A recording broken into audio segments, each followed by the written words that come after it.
nous sommes en face des gens qui ont échoué depuis 40 ans. Donc, nous estimons que nous n'avons pas de leçon de morale à recevoir d'eux parce que ces gens incarnent l'indignité, ces gens incarnent une honte pour le Congo. Et je pense que ces gens vont rentrer dans l'histoire au même titre que Hitler, Vichy dans l'histoire du Congo. Parce que, voyez-vous, moi, je doute beaucoup des facultés de M. Sassou, parce que lorsque j'ai vu la dernière fois, permettez-moi la parenthèse, M. Sassou inauguré les tours de l'arrogance, donc les tours jumelles que moi j'appelle les tours de l'arrogance. Il était content de la vue qu'avaient les taudis du 4 mars. Le 4 mars était hier. Et vous avez 176 milliards qui ont été engloutis pour construire deux tours dont on ne va pas utiliser. Elles sont peut-être utilisées pour être des hôtels de passe ou pour des réunions de loges maçonniques parce qu'on n'a pas de tissu économique. Et vous avez comme vue la misère depuis là. Et ça fait 10 ans. Vous vous imaginez 174 milliards, si je peux faire le calcul, c'est 7 000 logements et près de 200 000 emplois. Donc, M. Sassou fait une croix. Il dit les Congolais ne méritent pas de vivre, d'être logés. Je vais construire deux tours jumelles pour observer la misère. Et à côté, M. Sassou utilise sa belle-sœur pour pouvoir gérer le logement de Pila. Il se les rachète parce que ces maisons sont restées vides. Hein, il les rachète, ces maisons. Et les gens de Pila sont là, chassés par Stellan Guesso. Voilà, voient la misère. Donc, j'ai envie de dire à M. Tiba, il est du mauvais côté de l'histoire et que le peu de jours qu'il lui reste sur Terre, il pourrait l'utiliser à demander pardon, comme font les autres, à se repentir, parce qu'il y a quand même une justice dans ce pays. Et même si ces gens meurent, rien ne nous empêche de voter des lois pour les emprisonner, eux et leurs dépouilles, à titre posthume. Rien n'empêche cela. Donc, nous, tout ce qu'on leur demandons, c'est que notre pays ne doit pas être pris en otage. Ils ont fait ça pendant 40 ans. Même les enfants d'Israël, après 40 ans, ont eu leur liberté. Que M. Sassou comprenne que même Moïse n'a pas pu voir la terre promise et qu'il comprenne que l'incurie dans l'incompétence, l'incurie dans l'entêtement, ça n'a aucune sortie, ça n'a pas d'issue positive. Il a démantelé le ministère des Affaires étrangères. Aujourd'hui, la diplomatie congolaise n'existe plus. C'est une diplomatie de salon, de canapé que Mme Joly, en régente hein, et en Missie Dominici du Rwanda, gère comme elle veut, au gré de ses intérêts. Et la lettre du continent, elle est plus pertinente parce que nous ne parlons pas dans le vent. Vous allez prendre la lettre du continent, elle fait état, il y a 2 ans, euh, du fait que Mme Joly, qui est d'ailleurs énigmatique, puisque ce personnage n'existe pas, c'est un alias. Nous avons cherché ses états de service sur le réseau professionnel LinkedIn, zéro, nous n'avons pas trouvé. Alors, vous avez Mme Joly qui représente des intérêts privés, dubaïotes, turcs, et qui à la fois est conseillère du président et a rang et prérogative de ministre. Donc, vous voyez un peu le conflit d'intérêts. Vous avez quelqu'un qui est trempé, qui représente des intérêts privés, et au même moment vend du pétrole congolais en toute opacité.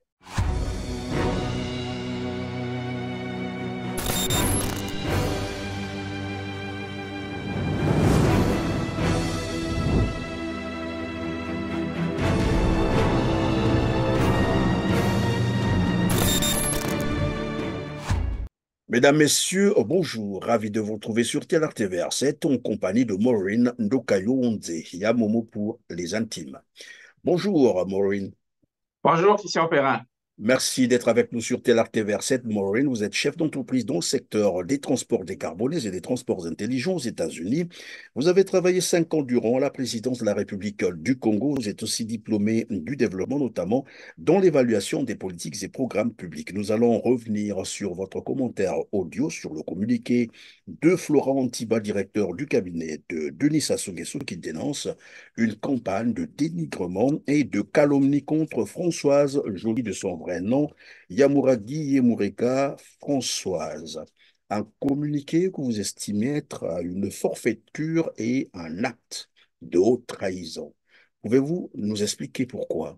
Et effectivement, on va remonter un peu. Donc, le communiqué du général Tiba, il fait suite à un commentaire que j'ai émis hein, avec un compatriote Bellinguer à propos de la vadrouille du président. à Abu Dhabi, donc où on a vu le président bypasser la diplomatie congolaise pour utiliser les services de Madame Joly, et sans succès, hein, qui a été un fiasco. Et donc, à la suite de ce commentaire, nous avons reçu, comme tous les Congolais, hein, nous avons vu la violence avec laquelle le général Tsiba a pondu un communiqué en utilisant donc les ressources de l'État pour promettre, pour insulter d'abord les fils des contribuables que nous sommes et pour nous promettre et nous qualifier donc de tous les mots. Et alors, en substance, pourquoi est-ce que nous, les jeunes aujourd'hui, pensons que c'est un acte de forfaiture et de haute trahison? Mais tout simplement parce que le président a déjà commis un précédent, l'affaire Odjedj. Et donc, permettez-moi, aujourd'hui, moi, jeune, qui est père d'enfants, aussi de famille, de pouvoir penser à l'avenir de mes enfants. Je ne veux pas que moi, ma fille, puisse grandir dans un pays où chaque étranger, donc des fréquentations douteuses du président, puisse venir spolier le patrimoine de l'État ou encore menacer même l'existence de cette terre qui est sacrée et qui appartiendra à nos enfants. Donc, c'est un devoir patriotique. Et donc, je me suis senti obligé, hein, bien qu'étant également menacé directement, obligé de réagir et de dire que le président n'est pas dans une plantation. Le Congo n'est pas sa plantation. Il est là, il a un bail de 5 ans qu'il renouvelle abusivement. Déjà, que tout le monde, bon, passe un peu, ferme un peu les yeux dessus, mais de là à utiliser les ressources de l'État congolais pour ramener des gens de moralité douteuse, ramener des gens en toute opacité, les nommer, leur donner extrêmement de pouvoir. Parce qu'aujourd'hui, qu'est-ce qui se passe? Le président, en nommant Madame Joly conseillère, il a démantelé le ministère des Affaires étrangères. Aujourd'hui, la diplomatie congolaise n'existe plus. C'est une diplomatie de salon, de canapé que Madame Joly, en régente, hein, et en Missie Dominici du Rwanda, gère comme elle veut, au gré de ses intérêts. Et la lettre du continent, elle est plus pertinente parce que nous ne parlons pas dans le vent. Vous allez prendre la lettre du continent, elle fait état, il y a 2 ans, du fait que Madame Joly, qui est d'ailleurs énigmatique, puisque ce personnage n'existe pas, c'est un alias. Nous avons cherché ses états de service sur le réseau professionnel LinkedIn, zéro, nous n'avons pas trouvé.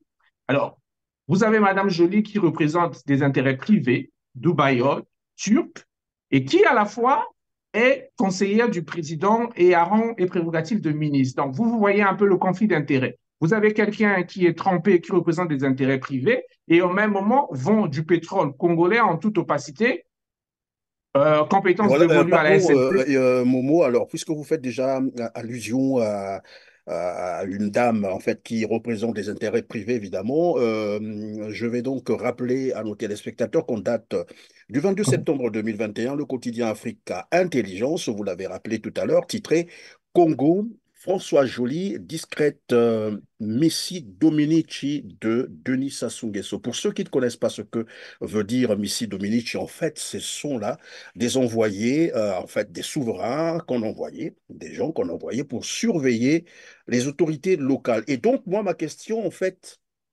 c'est Africa Intelligence hein, qui le dit, ce n'est pas moi. Donc, j'ai lu juste le titre d'Africa Intelligence. Ma question, c'est de savoir, et donc, François Joly a été envoyé pour surveiller Denis Sassou Nguesso. Qui l'a donc envoyé, selon vous? Je pense que les Congolais peuvent aller sur Internet, c'est une ressource disponible et abondante. Ils verront que le président a été décoré de la plus haute distinction du Rwanda. Et Madame Joly, vous le savez, est d'origine rwandaise. Et vous êtes sans ignorer qu'aujourd'hui, le Rwanda, comme par magie, pays qui vit sous perfusion d'aide internationale, est en train d'investir massivement, si on en croit le montage financier et soporifique du PCT, au Congo. Et donc, vous avez également un autre faisceau d'indices, M. Kassano, qui va, comme par magie au Rwanda, faire allégeance à M. Kagame. Monsieur le Président, Monsieur le Président, with all humility, en toute humilité, au Congo, tout le monde sait que je crains Dieu. J'aime Dieu, je suis fils de Dieu. J'ai des modèles sur Terre. En termes de leadership, mon modèle après Dieu, le Père, le Fils et le Saint-Esprit, mon modèle en termes de leadership, il se tient devant moi, c'est le président Paul Kagame. Et vous avez en toile de fond Crystal Venture, qui est le bras financier du FPR. Donc, le FPR, c'est le Front patriotique rwandais, qui aujourd'hui est en train de racheter le Congo. La société rwandaise Crystal Venture, qui entend investir dans la zone industrielle et commerciale de Maluku, avec un investissement direct de 100 millions de dollars lors de la première phase. En mission à Brazzaville, le chairman de cette société, Jacques Kayonga, accompagné de l'ambassadeur du Rwanda au Congo, conduit par le ministre en charge de la coopération internationale et du partenariat public-privé, a visité ce 1er octobre ce site pour s'imprégner des différents compartiments et des usines existantes. Donc, on peut aisément déduire qu'actuellement, le Congo est inféodé au Rwanda. Le Congo est sous tutelle du Rwanda. Alors, la question est de savoir, est-ce que le président Sassou a-t-il conclu des accords secrets, comme il a l'habitude de le faire, avec le Rwanda pour pérenniser le maintien au pouvoir de sa famille, en vendant donc la souveraineté du Congo au Rwanda. Donc, il y a lieu à s'interroger. Mais tous les faisceaux convergent vers le Rwanda aujourd'hui. Nous ne sommes pas xénophobes, mais il faut le dire, hein, il faut le dire que tous les faisceaux convergent vers le Rwanda. Voilà. Oui, mais on sait également que dernièrement, le Congo-Brazzaville, bien entendu, M. Sassou Nguesso et son fils Denis Christian Sassou Nguesso ont passé des accords, j'allais dire, de sécurité avec le Rwanda. Rwanda and the Republic of Congo have signed cooperation agreements focusing on the militaries of both countries. Est-ce qu'on peut finalement, à un moment donné, se poser la question de savoir si le Congo s'approche de plus en plus vers la ligne rouge pour dire, pour devenir finalement co-belligérant du Rwanda? Absolument, absolument. Je pense que le discours du président Tshisekedi était un peu plus clair à Brazzaville.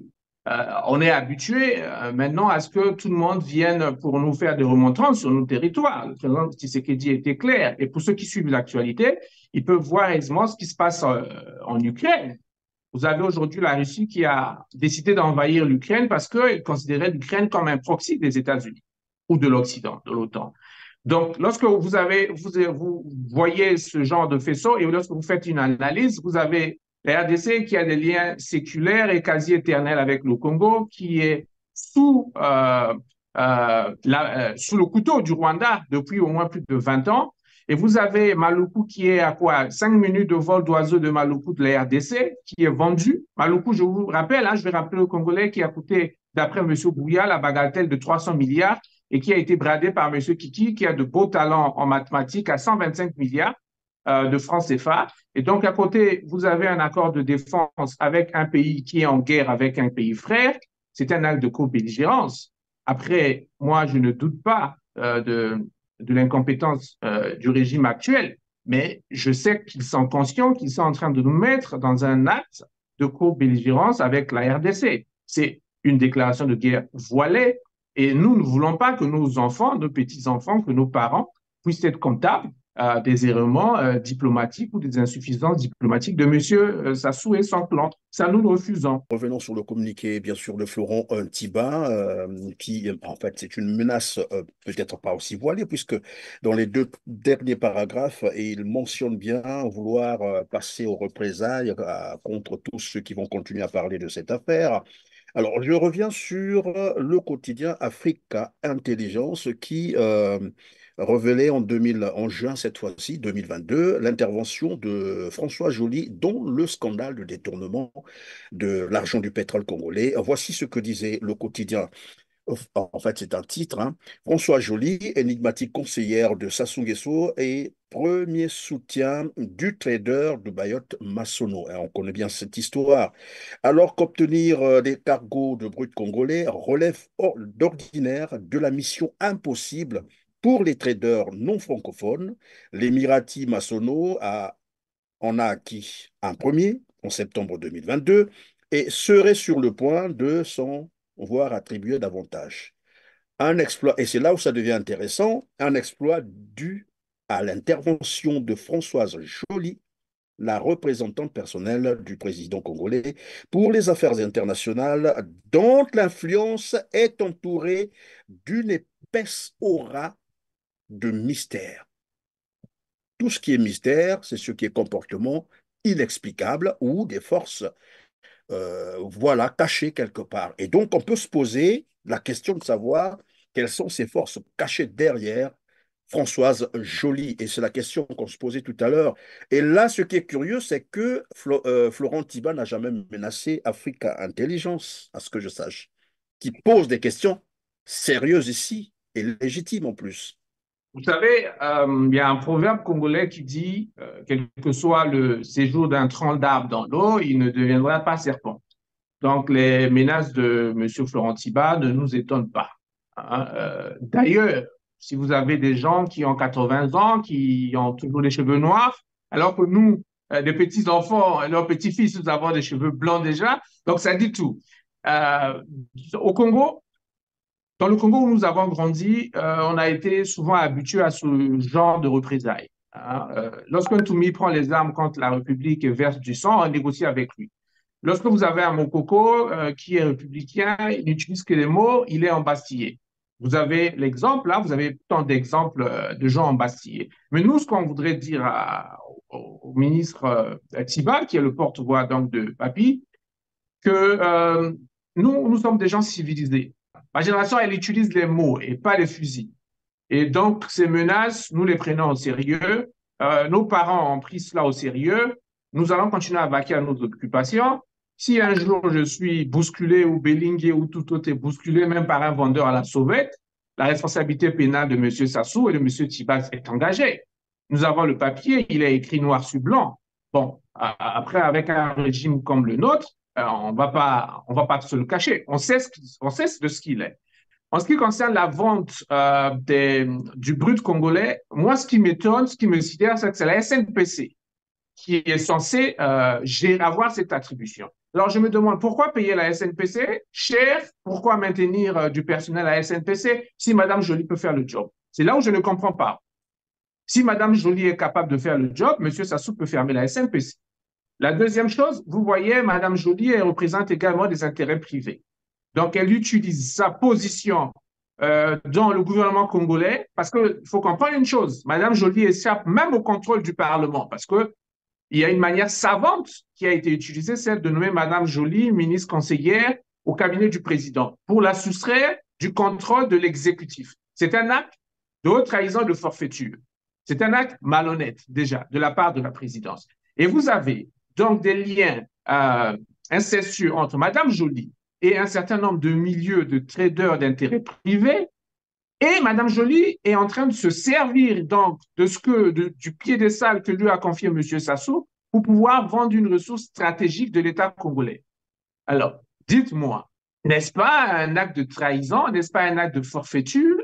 M. Sassou n'est pas en train de fourvoyer ou de dévoyer son serment, ce n'est pas un acte de déloyauté, parce que tout en sachant que cette dame n'est pas congolaise, elle a pour allégeance et pour loyauté au Rwanda. Le Rwanda est un pays aux mains du FPR. Le FPR a pour bras armé Crystal Venture et pour bras financier Crystal Venture. Donc, qu'est-ce qui se passe? Est-ce que c'est l'argent du Congo qui est en train d'être, le pétrole du Congo qui est en train d'être vendu de manière frauduleuse par Mme Joly pour que par des moyens financiers, des mécanismes offshore, cet argent reparte au Rwanda et que le Rwanda prenne cet argent pour revenir réinvestir au Congo pour jouer aux sauveurs? De qui se moque-t-on? Il y a un lien flagrant de conflit d'intérêts dont Mme Joly s'est rendue coupable et elle se rend coupable tous les jours, mais parce que c'est de la mafia.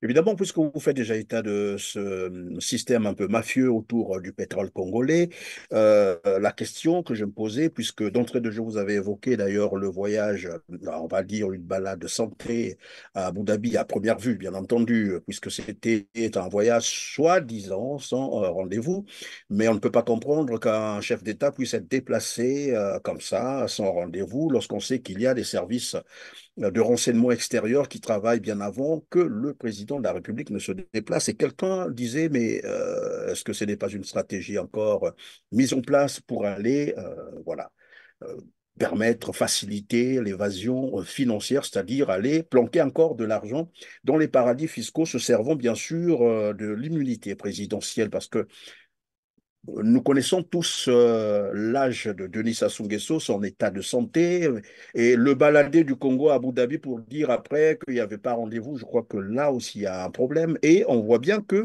c'est la zone dans laquelle opère généralement Françoise Joly.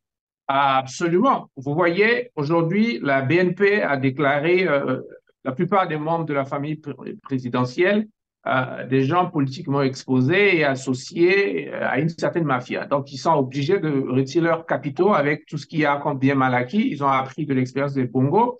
Aujourd'hui, ils achètent Dubaï comme on va au marché Sola, toujours Somba, donc ils achètent à tout va.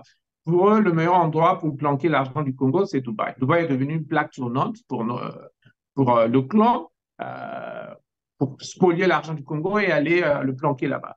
Et selon certaines indiscrétions, ces voyages improductifs ont également pour but d'utiliser donc les moyens de l'État, les valises, l'avion, le statut diplomatique pour aller planquer l'argent donc du Congo.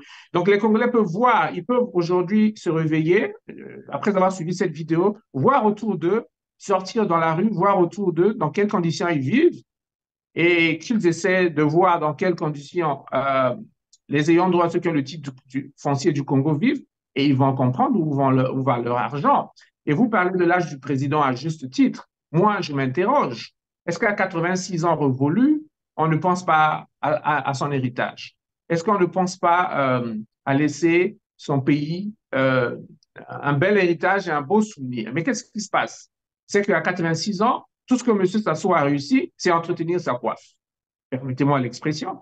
Parce que moi, depuis que je suis né, moi, tout ce que je remarque en tant que prouesse de mon grand-père Sassou, c'est sa coiffe. Et je me dis, si M. Sassou entretenait le Congo tel qu'il entretenait sa coiffe, il n'irait pas à Dubaï. Il serait à Brazzaville. Parce qu'il a une très belle coiffe. Et ça fait 40 ans qu'elle est belle, cette coiffe. Alors, dans le communiqué de Florent Tiba, il parle des compétences de François Joly, qui sert d'ailleurs Denis Sassou Nguesso. Écoutez, si M. Sassou avait des bons talents de gestionnaire de ressources humaines, le Congo n'aurait rien à envier à Dubaï. M. Sassou est celui qui nomme. Personne ne met un couteau au cou de M. Sassou pour qu'il nomme. Il dirige le Congo comme sa plantation. Donc, il a le pouvoir de nommer. Si nous allons sur un constat que le pays, ça fait 40 ans que les Congolais errent dans le désert du sous-développement durable. Et aujourd'hui, les Congolais vivent comme des Gazaouis dans leur propre pays. Parce que M. Sassou a le talent d'aligner une équipe de bras cassés, une équipe qui pratique les compétences avec exaltation et avec joie sous sa bénédiction. Et que le même M. Sassou vient nous dire que Mme Joly est nommée grâce à ses compétences. Donc, est-ce que ce sont des compétences similaires à celles de M. Bouya, à celles de M. Kiki, à celles du DG de la SNE, de M. Bruno Richard et toi? Donc, permettez-nous d'en douter. Parce que pour nous, le président Sassou a perdu l'autonomie du respect de sa volonté, parce que pour nous, il nous sert le sous-développement depuis 40 ans. Alors, quand des gens qui nous servent le sous-développement depuis 40 ans nous parlent de compétences, on se dit, mais c'est que ça a une autre connotation, c'est que ça a une connotation mafieuse. Parce que c'est le même M. Sassou qui nous a dit qu'il y avait 15 000 milliards pour les générations futures. La vidéo, vous pouvez la retrouver, où il répondait à une jeune fille qui disait, mais si c'est gardé, c'est pour cela. Où va l'argent des générations futures? Si des générations futures, c'est qu'il est pour les générations futures et gardé pour cela. Et on ne va pas donner à cette demoiselle, non? Il existe une réserve aujourd'hui pour ces générations futures, Monsieur le Président? Mais c'est l'objet, non, du projet. Réserve pour les générations futures, oui. Et le même M. Sassou réélu nous dit que les caisses sont vides, ces différents premiers ministres sont obligés de trimer pour trouver des solutions. Et ce même monsieur vient nous dire que lui, il nomme quelqu'un parce que cette personne est compétente. Compétente en quoi? En sous-développement, en évasion fiscale, en détournement des deniers publics? Peut-être.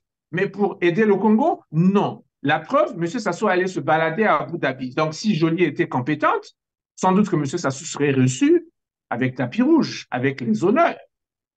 Pour terminer sur ce point, je vais vous dire un peu je vais vous rappeler la séquence de M. Macron.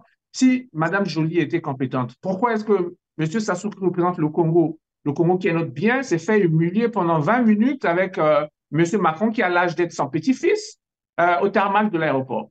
Et pourquoi M. Macron, après avoir traversé à Kinshasa, est venu dire ben, je ne suis pas allé là-bas pour frustrer, mais je ne suis pas allé là-bas non plus pour servir de la soupe. Donc, vous voyez, c'est d'une autre compétence dont parle M. Sassou et M. Tiba, pas la compétence utile pour le développement d'un pays. Pas la compétence utile pour le développement d'un pays. Alors, il y a une question récurrente et qui revient ces dernières minutes, il faut le dire comme ça, depuis évidemment que le communiqué de Florent Tiba circule sur la toile, c'est de dire finalement que Denis Sassou Nguesso a le droit de nommer qui il veut parce que c'est le chef de l'État. Et c'est comme ça qu'on justifie tout pour dire ben, il avait le droit de nommer François Joly, qui donc d'ailleurs le vrai nom souvent n'est pas cité. Et c'est curieux d'ailleurs parce qu'elle a un nom rwandais, consonance rwandaise, mais qu'on ne cite pas dans le milieu même du pouvoir, ce qui est drôle. Alors, Denis Sassou Nguesso a le droit de nommer qui il veut. Je pense que le président doit savoir une chose, que lorsqu'on a un grand pouvoir, on a aussi un grand devoir de redevabilité et de se soumettre à la responsabilité. Quand on a un grand pouvoir, on a une grande responsabilité et on est soumis au devoir de la redevabilité. Le président Sassou est celui qui, par ses fréquentations mafieuses, nous a ramenés au jet ici, dans ce pays. Donc, permettez-nous de douter de Il y a eu l'autonomie. également Desca aussi, hein, il y a Desca aussi qui était là, qui est parti avec des milliards en plus. Absolument. Donc, vous avez, pour nous, le président Sassou, c'est aujourd'hui quelqu'un qui représente un danger. Je vais vous faire un petit parallèle. Lorsque vous avez un grand-père qui va à la crèche pour toucher sa pension, et chaque fois, sur son chemin de retour, il est appréhendé et spolié de sa pension, et que vous êtes obligé, vous, de vous cotiser pour lui donner de quoi vivre, est-ce que vous permettez au prochain mois à ce grand-père d'aller seul à la CNCS? Non, vous l'accompagnez. Vous vous assurez qu'il soit sous tutelle. C'est la même chose pour le président Sassou. Lorsqu'on a ramené des gens dans ce pays comme Odjedj qui se retournent contre nous, qui saisissent des avions, parce qu'Odjedj, le président Sassou ne s'est jamais exprimé parce qu'il pense que nous sommes ses sujets, il est dans sa plantation, on ne peut pas en parler. M. Vouba est incapable d'interpeller M. Sassou sur ce point, mais qui a ramené Odjedj? C'est M. Sassou. Donc, vous voulez vraiment que notre génération, puisse donner du crédit au pouvoir et à l'autonomie de M. Sassou de pouvoir user de sa signature pour spolier ce pays? Si le Congo était une plantation, il n'y a pas de problème. M. Sassou aurait nommé François Joly dans sa ferme à Oyo ou à Edou pour administrer ses bœufs. Moi, je ne serais jamais sorti de ma réserve parce que ce ne sont pas mes affaires. Mais le Congo, c'est bien nos affaires. Le Congo appartient également à nos petits-enfants. Donc, nous avons tout le droit de douter de la lucidité de M. Sassou. Pour nous, il représente quelqu'un qui soit a une incapacité dont on ne peut guérir, donc une incompétence dont on ne peut guérir, ou il est sous le poids de l'âge, donc en train de décliner et avoir des problèmes de dissonance cognitive. Pour nous, c'est pas l'insulter, c'est pas le manquer de respect. Je l'appelle papy, mais c'est un constat. Et je pense que au PCT, on doit commencer à se poser des questions. Est-ce que M. Sassou a encore toutes ses facultés? Est-ce que M. Sassou n'est pas en train de faire de ce pays un Haïti? Est-ce que M. Sassou doit encore bénéficier de l'autonomie de décision? Je pense que c'est un sujet que le PCT doit se poser la question, parce que si le Rwanda arrive à inféoder le Congo, il n'y aura même plus de PCT. Il n'y aura même plus de PCT. Nous serons tous esclaves. Voilà. Voilà, alors donc François Joly, de son vrai nom, Yamouragui Moureka, Françoise, serait payé à 100 millions de francs CFA le mois. Je ne sais pas si c'est avéré, bien entendu, mais l'information circule. Et là, Florent Tiban n'a pas démenti, donc on suppose que ça doit être vrai. Elle gagnerait donc 100 millions de francs CFA, l'équivalent de plus de 1100 postes d'emploi des jeunes Congolais au SMIC, bien entendu, dans un pays où plus de 3 millions de jeunes sont au chômage, dont une population de 6 millions selon les dernières statistiques.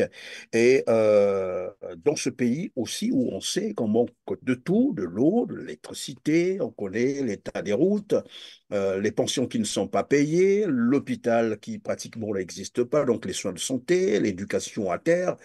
On connaît tout ce qui se passe au Congo et on a une étrangère qui est payée à 100 millions de francs CFA le mois. Et quelqu'un me Vous disait, avez là, finalement, elle serait-il dans sa logique, finalement, de toujours recruter des étrangers parce qu'il ne voudrait pas que les Congolais découvrent les informations dans la gestion, par exemple, des ressources économiques du Congo. vous avez là encore une preuve que ce pays est dirigé comme une plantation. Parce que vous avez un président qui dirige un pays qui ressemble à une poubelle. D'ailleurs, lui-même, il est mal à l'aise quand il est à Brazzaville. Il est toujours obligé d'aller au Rio ou à Dubaï parce qu'il se sent très mal dans le pays qu'il dirige depuis 40 ans, qu'il a soumis dans la pauvreté.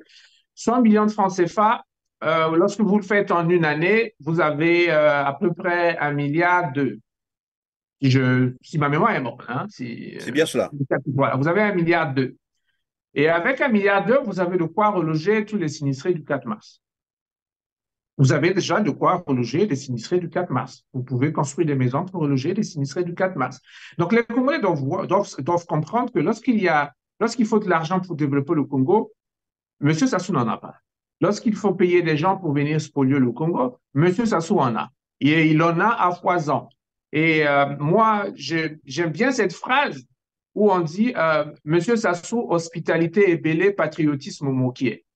Il déborde d'hospitalité. Et il a une hospitalité désinvolte parce qu'on est dans un pays qui manque de tout. Le Congo, c'est Haïti avec du pétrole. Il n'y a pas de quoi être fier d'être congolais. Je vais vous faire une confidence. Moi, j'ai ma fille que j'ai envoyée en vacances au Congo et qui m'a posé la question de savoir, papa, pourquoi est-ce que ton pays est très sale?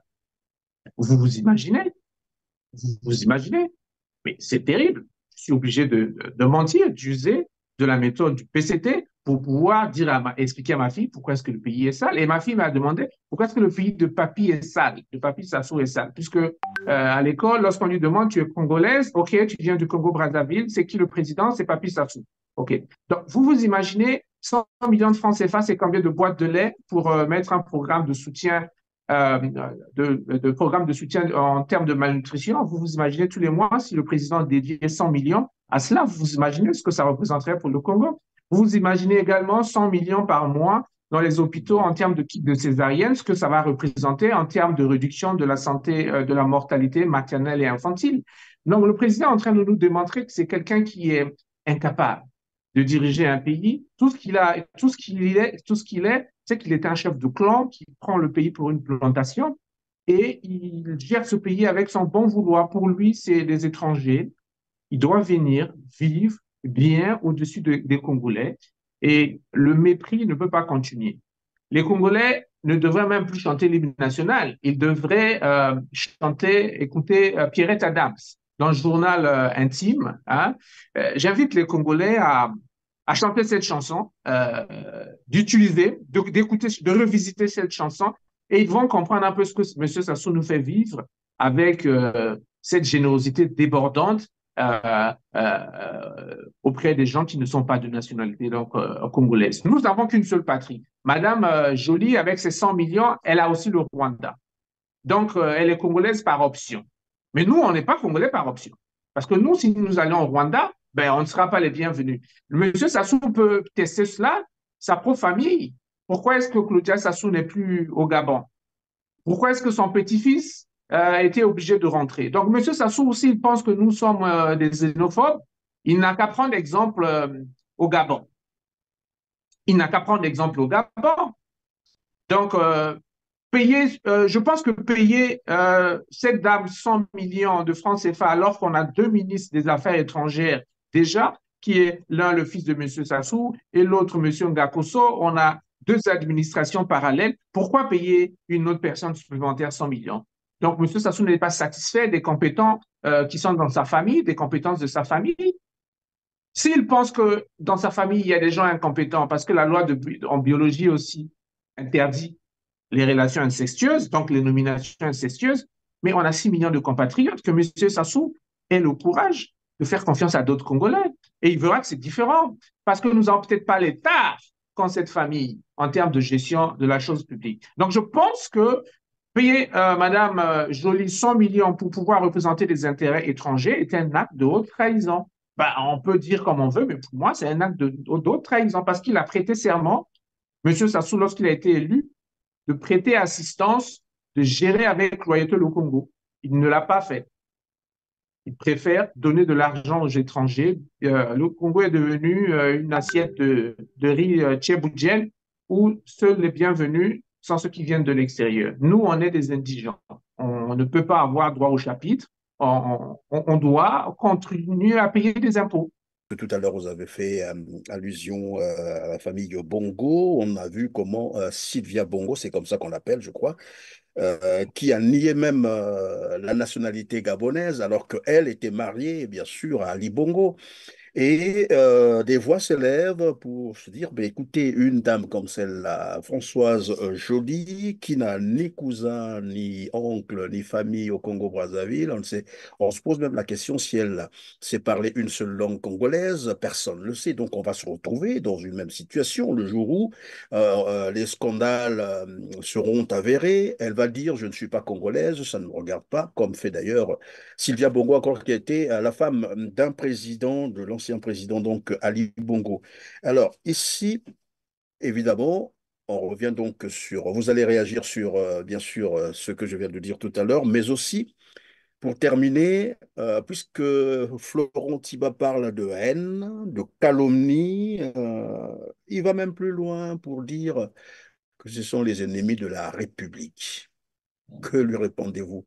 Et on va terminer par là. Alors, moi, j'ai grandi à Potopoto, j'ai grandi à Talangaï, à Wenze, à Bakongo, à Makelekele. Ce que je veux dire à Florent Tiba, c'est que j'ai des petites tantes. À l'époque, on leur disait, il faut aller à l'école parce que les hommes, vous aurez tout le temps. Et elles répondaient à l'époque, hein, vos âges jaloux, vos âges contre votre succès, Nangaï. Et j'ai appris une chose, c'est que la bêtise, lorsqu'elle est interpellée, elle croit que c'est de la jalousie. Elle croit toujours qu'on en veut, on a de la haine, mais on n'a aucune haine. Ce qu'on a, c'est qu'on a pitié de papy. Nous, on a honte. On a honte lorsqu'on voit comment le président est malmené. D'ailleurs, si on parle, c'est parce qu'on a un peu d'amour pour le président Sassou, malgré le taux de sous-développement qui nous sert depuis 40 ans. Donc, nous, on n'est pas xénophobe.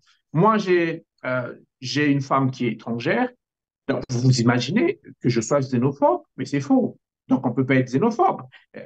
Beaucoup d'autres de mes frères également, des femmes étrangères. Donc, nous ne sommes pas xénophobes. J'invite M. Tiba, qui est un instituteur, ou encore un cadre moyen de l'armée que M. Sassou a transformé en général de salon, d'aller revisiter le terme de xénophobie. Nous sommes des patriotes. Nous n'avons qu'une seule nation, le Congo. Nous n'avons qu'un seul bien, le Congo. Donc, nous ne sommes ni xénophobes, nous ne tenons pas de propos orduriers, nous ne sommes pas des conspirationnistes ou des complotistes, nous sommes juste soucieux de l'héritage que le président Sassou va devoir nous laisser. Déjà, il a fait pas mal de choses. Monsieur Sassou, en 25 ans, il a tué l'école, parce que d'ailleurs, lui-même, il dit que je suis obligé d'aller prendre une Rwandaise puisqu'il n'y a pas de compétences. Mais ce que monsieur Sassou oublie, c'est qu'il n'assume jamais ses erreurs. Qui a gouverné ce pays depuis 25 ans? Qui a déclaré plusieurs fois année de l'éducation avec des tapes bons venus de France? Et monsieur Sassou. Mais pourquoi est-ce qu'il ne s'assume pas? Pourquoi est-ce que ces erreurs sont une fatalité? Ces erreurs, c'est l'erreur du peuple congolais. Et il ne s'assume pas. Monsieur Sassou décide seul. Il dit qu'il a le droit de nommer. Mais quand on a le droit de nommer et qu'on a nommé des gens qui ont mis à terre le système éducatif, il faut qu'on ait quand même l'honnêteté de reconnaître. Alors, moi, Monsieur Sassou, j'ai pris de mauvaises décisions. Donc, ça, c'est la première chose. La deuxième chose, c'est que nous sommes en face des gens qui ont échoué depuis 40 ans. Donc, nous estimons que nous n'avons pas de leçon de morale à recevoir d'eux parce que ces gens incarnent l'indignité. Ces gens incarnent une honte pour le Congo et je pense que ces gens vont rentrer dans l'histoire au même titre que Hitler, Vichy dans l'histoire du Congo. Parce que, voyez-vous, moi, je doute beaucoup des facultés de M. Sassou parce que lorsque j'ai vu la dernière fois, permettez-moi la parenthèse, M. Sassou inaugurait les tours de l'arrogance, donc les tours jumelles que moi j'appelle les tours de l'arrogance. Il était content de la vue qu'avait les taudis du 4 mars. Le 4 mars, c'était hier. Et vous avez 176 milliards qui ont été engloutis pour construire 2 tours dont on ne va pas utiliser. Elles sont peut-être utilisées pour être des hôtels de passe ou pour des réunions de loges maçonniques parce qu'on n'a pas de tissu économique. Et vous avez comme vue la misère depuis là. Et ça fait 10 ans. Vous vous imaginez 174 milliards, si je peux faire le calcul, c'est 7 000 logements et près de 200 000 emplois. Donc, M. Sassou fait une croix. Il dit les Congolais ne méritent pas de vivre, d'être logés. Je vais construire 2 tours jumelles pour observer la misère. Et à côté, M. Sassou utilise sa belle-sœur pour pouvoir gérer le logement depuis là.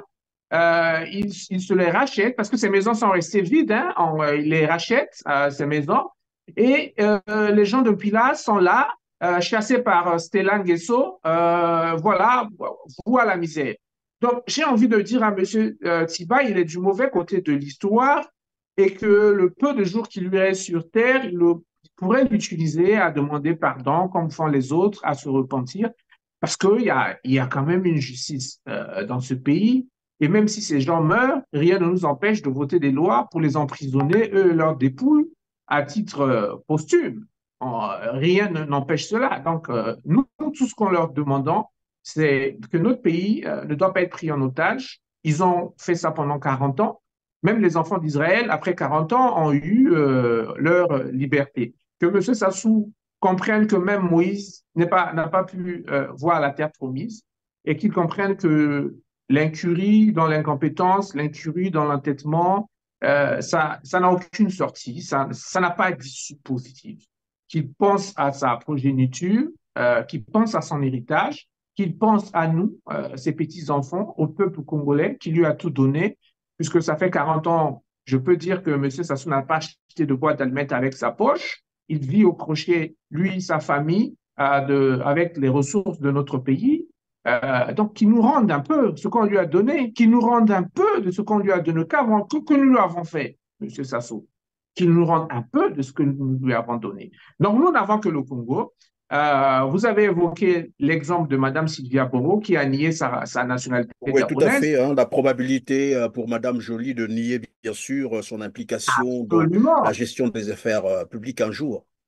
Absolument. Madame Joly n'est pas bantou. Madame Joly est Tutsi. Et le dire, ce n'est pas de la xénophobie. Donc, absolument. Madame Joly est une mercenaire. C'est quelqu'un qui n'a pas prêté allégeance au Congo. Donc, absolument. Absolument. Donc, nous demandons à M. Sassou, hein, à Papi Sassou, s'il m'écoute, de pouvoir se repentir parce qu'il est encore temps de pouvoir choisir la voie du dialogue que celle des menaces, celle des intimidations, parce que ça ne marche pas. Et il a vu que les Ntsourou sont partis, les Ngouabi sont partis, mais il y a toujours des gens qui sont là qui ne sont pas d'accord. Donc, il doit comprendre que ça ne marchera pas.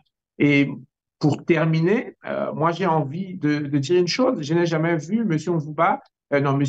Tiba réagir lorsque les bébés noirs sèment le chaos au Congo. Mais par contre, les Congolais ont vu que lorsque quelques policiers ont volé un sac Hermès à Mère Alice, la copine de Claudia Sassou, on a vu toute l'appareil sécuritaire se mobiliser. Et quel est le message qu'on nous envoie là? Qu'on est dans une plantation, la seule vie, le seul confort qui compte, c'est le confort des Guesso, du clan Guesso. Et le peuple congolais, lui, il peut continuer à être tué par les bébés noirs. Les bébés noirs qui, d'ailleurs, sont une forme d'expression, de frustration et d'échec, donc des politiques urbaines de la municipalisation accélérée. Parce que qu'est-ce qui s'est passé? On a mis des routes, on a construit des routes à tout va, sans pour autant créer des conditions de sédentarisation des populations. Donc, vous avez l'effet inverse où tout le monde converge vers Brazzaville et Brazzaville n'a pas de plan, ne peut pas supporter toute la masse de la population. Et ce que vous avez, c'est qu'on crée de la précarité. La précarité naît la violence urbaine. Mais ça, M. Sassou a des conseillers qui peuvent le lui expliquer, des urbanistes, des géographes qui peuvent lui expliquer les fruits donc, de sa politique. Nous n'avons pas d'option autre que le Congo. Madame Joly, pour nous, elle doit dégager. Madame Joly, pour nous, si elle a des compétences, elle peut aller résoudre le conflit ukrainien-russe. Et comme ça, M. Sassou n'aura pas de raison pour nous dire que les articles ont augmenté au marché parce qu'il y a un conflit en Ukraine. Il a un Premier ministre, il a tout un gouvernement, il a même son fils qui est ministre des PP. qui a parcouru le monde plus que Magellan et Christophe Colomb, sans nous ramener une usine de bonbons. Alors, ce que je ne comprends pas, c'est cet acharnement-là à M. Sassou à croire qu'il a la science infuse. Il a utilisé son fils, on a échoué. Il a utilisé ses amis, on a échoué. Pourquoi continuer à s'entêter et à nous ramener Madame Joly? Madame Joly représente les intérêts du Rwanda. Madame Joly a pour allégeance le Rwanda. Elle a pour patrie le Rwanda et elle utilise les ressources de l'État en complicité avec le président Sassou, qui abuse donc de ses pouvoirs et de sa position pour détourner les ressources de ce pays et pouvoir, par ricochet, on ne sait pas, peut-être c'est une supposition, une déduction, continuer à financer le Crystal Venture, qui est le bras financier du FPR, et le FPR qui attaque la RDC, et donc qui nous expose dans des conditions qui nous exposent à un conflit ouvert avec nos frères de la RDC et qui nous met en état de co-belligérance. Donc, moi, pour terminer mon propos, j'aimerais dire inviter le président Sassou à prendre soin du Congo la même façon qu'il prend soin de sa coiffe, qu'il prend soin de ses petits-enfants, qu'il prend soin de ses semblables, de son village, et d'arrêter de nous ramener des étrangers parce que nous ne croyons pas nous ne croyons pas à la lucidité de ces décisions, ni encore à ses facultés cognitives, à la lisière de tout ce dont on a parlé, on a évoqué. Voilà. Voilà, c'est la fin de cette émission. Merci Maureen Ndokayo Onze, Yamomo pour les intimes. En tout cas, merci d'avoir été disponible pour nous. Mesdames, Messieurs, merci de nous avoir encore suivis aujourd'hui. Comme d'habitude, des petits gestes pour nous aider, bien entendu, à parfaire notre référencement. C'est de cliquer sur le petit pouce en l'air juste en bas de cette vidéo après avoir partagé massivement cette émission pour nous aider à couvrir une plus large audience. Et dites-nous en commentaire ce que vous pensez de cette émission. On se dit au revoir et à très bientôt. Merci.